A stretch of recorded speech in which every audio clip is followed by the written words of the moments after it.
Hola, buenas tardes compañeros. Mi nombre es Ana Karen López. Soy R2 de Imagenología Diagnóstica y Terapéutica del Centro Médico Nacional de Occidente. El tema a tratar hoy es Doppler de injerto renal.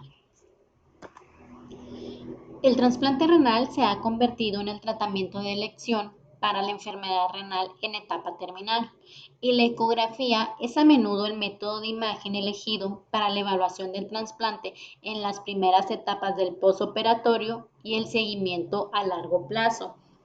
La técnica quirúrgica no ha variado desde los años 50, cuando se realizaron los primeros trasplantes renales. A menudo se escoge la fosa ilíaca derecha extraperitoneal, ya que la vena ilíaca externa se encuentra más superficial y horizontal, lo que facilita una anastomosis a este nivel. Asimismo, el ureter se ve insertada en la porción superolateral de la vejiga a través de una neocistostomía con la finalidad de evitar el reflujo. Cabe mencionar que el injerto renal no va a tener ramas nerviosas, por lo tanto, pierde su tono simpático y sus movimientos peristálticos, ocasionando como tal que sus sistemas colectores van a presentar cierta dilatación. Y esta es la razón por la cual tampoco presentan dolor cuando hay dilataciones severas. Entonces, el ultrasonido es un método no invasivo, económico, permite la valoración del injerto renal, como ya les mencioné, en el posoperatorio, así como a largo plazo, y se realiza mediante transductores multifrecuencia entre 2.5 y 6 MHz. Como ya les mencioné, la principal anastomosis que se utiliza es la término lateral, que es a través de la arteria y la vena del donador hacia la arteria y vena ilíaca externa del receptor. Y también tenemos la término terminal, que es a través de la arteria ilíaca interna. Y una tercera anastomosis, que es el parche de Carrel, que va a ser un parche de la aorta que se va a insertar en la arteria ilíaca externa hacia la arteria renal del donante. Antes de iniciar nuestro protocolo, es necesario tener algunos ajustes técnicos con la finalidad de permitirnos menos errores como tal y que salgan más confiables nuestros estudios. El principal es la frecuencia de repetición de pulso o la escala. Esta se va a elevar de acuerdo a la profundidad del vaso, pero sin producir el efecto aliasing. La ganancia Doppler va a ser el máximo nivel posible sin producir ruido y el nivel de filtro iniciar con el nivel más bajo posible. El ángulo de incidencia que sea mayor a 30 e inferior a 60 grados y el ángulo de insoniación de 40 a 60 grados con la finalidad de garantizar una adecuada percepción del flujo. Es importante y cabe mencionar que la presión juega un papel muy importante, ya que a nosotros ejercer demasiada presión en el riñón puede verse modificado nuestro espectro. En esta imagen, en la porción superolateral izquierda, vemos un espectro de la arteria interlobal donde se nos menciona que no hay presión. Normalmente, la arteria renal va a tener una muestra de onda de baja resistencia, con un pico sistólico rápido su ascenso y un diastólico continuo. Entonces, obteniendo como tal un índice de resistencia de 0.65. Al verse modificada nuestra presión o ejercer nosotros como tal demasiada presión en el parénquima renal, esto nos va a hacer que se elimine el flujo diastólico y ocasione como tal un índice de resistencia elevado, que en este caso fue 1. Entonces la presión juega un papel muy importante, ya que se pueden alterar los parámetros que nosotros estamos necesitando. Asimismo, lo primero que vamos a valorar del parénquima renal es un ultrasonido en escala de grises. Primero, el tamaño, su morfología, su adecuada diferenciación corticomedular y la vía excretora. El tamaño generalmente durante las primeras 2 semanas puede encontrarse algo hipertrófico y considerarse normal. La morfología es igual que los riñones nativos con forma elíptica y aquí hay que descartar la presencia de que haya lesiones intraparenquimatosas, ya sean lesiones benignas o malignas, una adecuada diferenciación corticomedular y la vía excretora. Como ya les había mencionado, en el paciente recién trasplantado puede existir cierto grado de ectasia que va en relación a la denervación postoperatoria. Posteriormente, hay que valorar la permeabilidad de la anastomosis. Tenemos tanto el Doppler color como el Doppler poder. En el Doppler color, este nos va a servir o obtenemos mejor una visión global de la perfusión intraparenquimatosa y ayuda a localizar las arterias y venas. Y ya en el Doppler poder, este nos muestra una adecuada perfusión como tal del injerto, que es mucho más sensible que el Doppler color convencional. Posteriormente se va a valorar la vascularidad renal, que tenemos la arteria renal principal, las arterias segmentarias, las arterias interlobares y las arterias arcuatas, que cada una de estas posteriormente se va a ir valorando con la finalidad de obtener resultados. Generalmente, para iniciar el protocolo del riñón o del injerto renal, empezamos con la arteria renal principal. Sin embargo, muchas veces se puede iniciar con la arteria ilíaca externa y es importante conocer sus características. La arteria ilíaca externa, esta tiene un espectro trifásico y es de alta resistencia con un componente inverso característico, a diferencia de la arteria renal, que esta tiene una muestra de onda de baja resistencia, pero con un pico sistólico de ascenso rápido y un diastólico continuo. Entonces, generalmente, conforme se va adentrando a los vasos intrarrenales, se va a observar una disminución de la velocidad del pico sistólico en cada uno de estos y asimismo un índice de resistencia más bajo. Y por último, la vena renal principal, que esta va a ser un patrón monofásico que se va a presentar o presenta fasicidad con el ciclo cardíaco, así como ligeras alteraciones espontáneas debido a la respiración. En la arteria renal principal, como les mencioné, son índices de baja resistencia que van de 0.55 a 0.75. Asimismo, tiene una velocidad de pico sistólica hasta 200 centímetros por segundo y se va a considerar anormal cuando este se encuentra por encima de 250 o que tenga índice de resistencia mayor a 0.8. Es importante y cabe mencionar que la velocidad del pico sistólica se puede ver alterado durante el posoperatorio inmediato, encontrándose valores por encima de 250, e incluso hasta de 300, catalogándose como tal normal durante este periodo, ya que muchas veces se debe a un edema de la arteria o de la anastomosis como tal, que posteriormente debe de ir disminuyendo. En dado caso de que se presente como tal una alteración que no haya disminuido o no se quite, pues ya se considera patológico y pudiera representar alguna estenosis de la arteria renal principal. Posteriormente, las arterias intrarrenales igual deben de presentar un descenso en la amplitud sistólica y la diastólica, pero manteniéndose sus índices de resistencia normales, no superando como tal un índice de resistencia mayor del 0.8, ya que se considera anormal.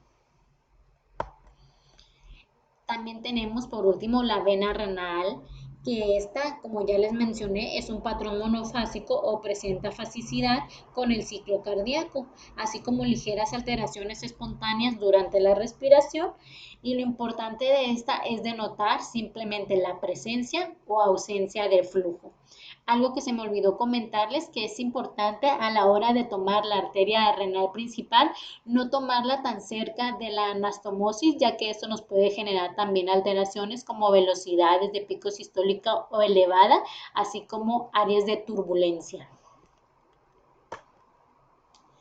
Las complicaciones que se pueden presentar en un paciente post-trasplantado, tenemos alteraciones funcionales, vasculares y urológicas.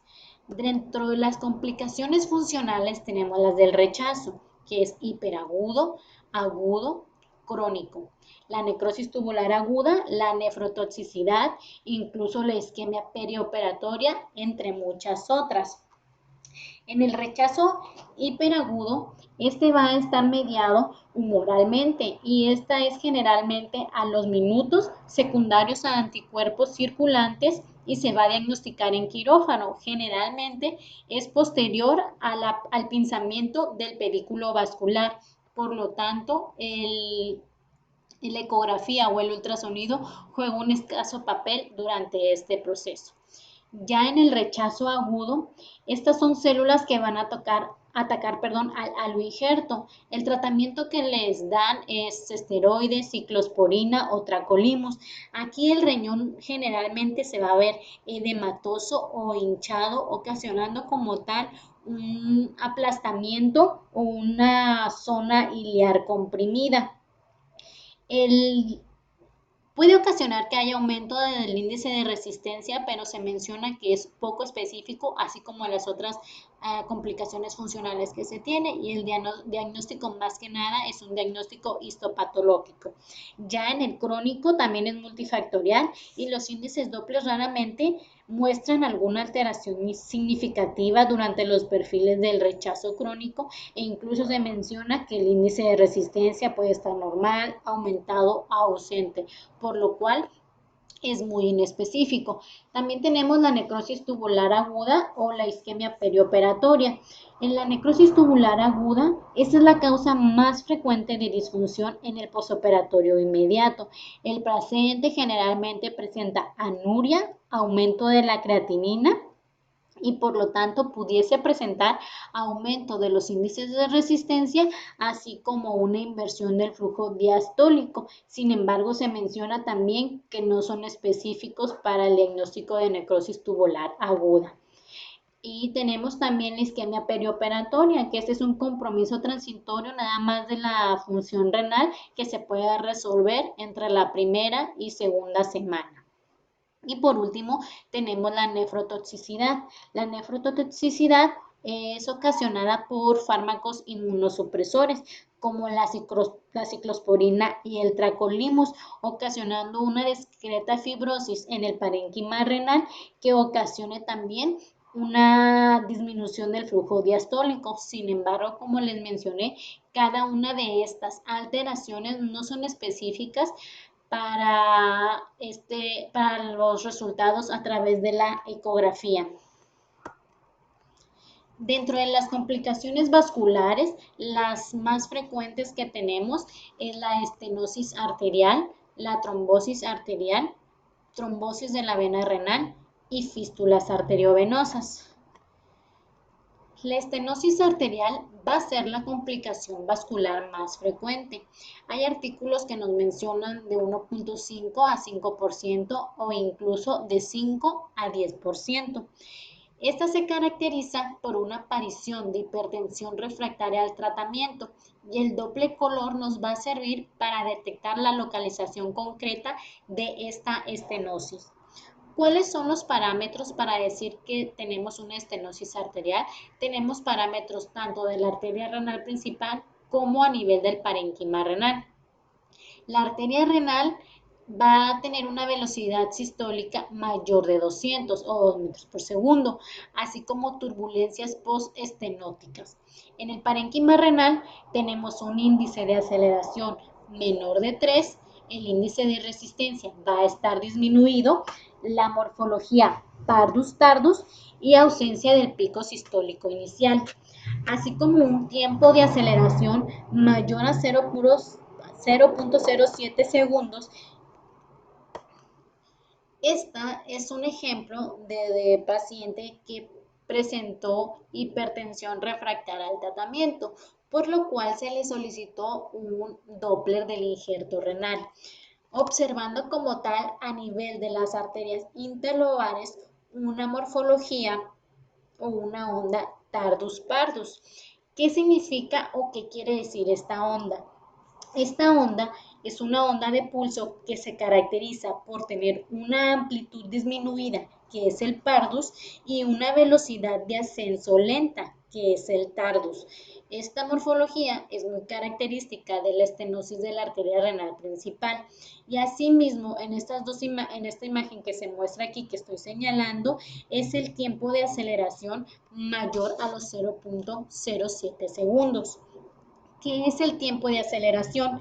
Esta corresponde al intervalo desde que comienza el flujo sistólico hasta que se alcanza la velocidad o el pico sistólico. Entonces, al haber un tiempo de aceleración aumentado y una morfología tardus pardus, que es muy característica de una estenosis de la arteria renal. Aquí observamos igual ultrasonido espectral de las arterias intrarrenales, donde observamos también la morfología tardus pardus y un tiempo de aceleración elevado mayor al 0.07 segundos. Es importante mencionar también los otros parámetros, que es de la arteria renal principal mayor de 200 y flujo turbulento postestenótico. Posteriormente tenemos la trombosis arterial. Esta es muy poco frecuente, generalmente el 1%, y es un posoperatorio inmediato debido a un fallo en la anastomosis quirúrgica o falta completa del flujo sanguíneo. Esta es importante en la trombosis arterial, ya que es una revisión quirúrgica urgente, ya que puede conducir a la pérdida total del injerto. ¿Qué es lo que se va a observar en este Doppler color? Observamos una falta completa del flujo sanguíneo en las dos imágenes mostradas y asimismo ya en el espectro observamos que hay un defecto de la desaparición del pico sistólico o incluso defecto del flujo con desaparición como tal, dándonos una indicación muy importante de trombosis arterial. Es importante reconocerla, ya que este sí juega un papel importante, ya que conduce a la pérdida del injerto renal, como ya les había mencionado. Después tenemos la trombosis de la vena renal. La trombosis de la vena renal rara vez es una causa de disfunción del trasplante. Ocurre en las primeras semanas del posoperatorio e incluso aquí podemos ver un trombo intraluminal en la escala de grises. ¿Qué vamos a observar? Pues un flujo ausente de la vena renal, y una característica importante es que en la forma arterial muestra un flujo diastólico invertido o estancado.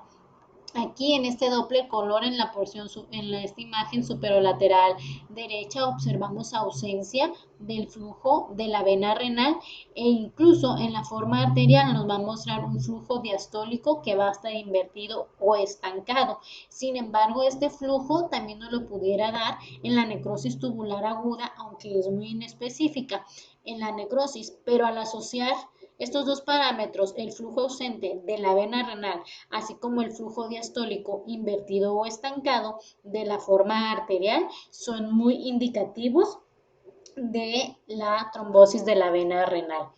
Una característica importante de la trombosis renal que se le ha atribuido es que son aloinjertos que se colocan en el cuadrante inferior izquierdo, que ocasionan una compresión de la vena ilíaca izquierda con la arteria ilíaca interna, que puede ocasionar asimismo una trombosis de la vena renal.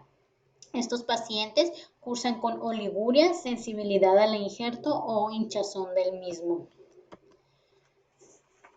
Posteriormente tenemos las fístulas arteriovenosas.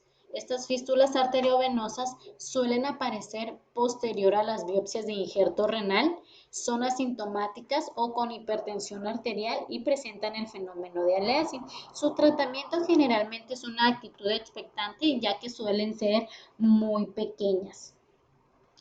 Aquí en esta imagen, en su porción superolateral derecha, observamos el fenómeno de aliasing, que es pues características de las fístulas arteriovenosas y dos características importantes que presentan es que independientemente de su tamaño, la arteria de alimentación va a tener una alta velocidad, pero una baja resistencia, y la vena de drenaje va a tener un flujo pulsátil. Va a tener un flujo pulsátil o va a estar arterializada. Estas son las características de las fístulas arteriovenosas. Ya por otra parte y por último, las complicaciones urológicas tenemos principalmente la hidronefrosis, los hematomas, los urinomas y los linfoceles. Dentro de la hidronefrosis, vamos a saber como tal que va a ser una dilatación anormal de la pelvis y de los cálices. Sus causas pueden ser múltiples, tanto lesiones extrínsecas que están comprimiendo o lesiones intraluminales que ocasionan la obstrucción y la dilatación del mismo. Aquí en este se observa que tenemos una hidronefrosis grado 2 debido a una dilatación moderada de la pelvis y de los cálices. Los hematomas posquirúrgicos, los hematomas van a variar de tamaño, suelen ser pequeños y perirrenales, resuelven espontáneamente y se encuentran en su fase aguda, van a ser lesiones como una masa sólida, ecogénica y heterogénea, que posteriormente se van a hacer hipoecogénicos y presentar algunos ecos internos. Los urinomas o fugas de orina son secundarios a una mala anastomosis. Son lesiones anecoicas, bien delimitadas y sin tabiques, que muchas veces se van a encontrar localizadas al polo inferior del riñón o a la vejiga. Estas mismas lesiones o colecciones, tanto urinomas como linfoceles, abscesos, entre otras, pueden ocasionar una compresión del ureter y ocasionar como tal una hidronefrosis. Posteriormente tenemos los linfoceles, ya por último, que son una rotura de los linfáticos ilíacos. Estos van a aparecer como colecciones entre la cuarta y octava semana posterior al trasplante. Se pueden infectar e incluso producir abscesos. Igual son imágenes anecoicas bien delimitadas que pueden tener algunos tabiques. No son específicas y es necesario muchas veces la correlación clínica y a veces la punción evacuadora para hacer como tal el diagnóstico. Y esto sería todo, compañeros. Muchas gracias.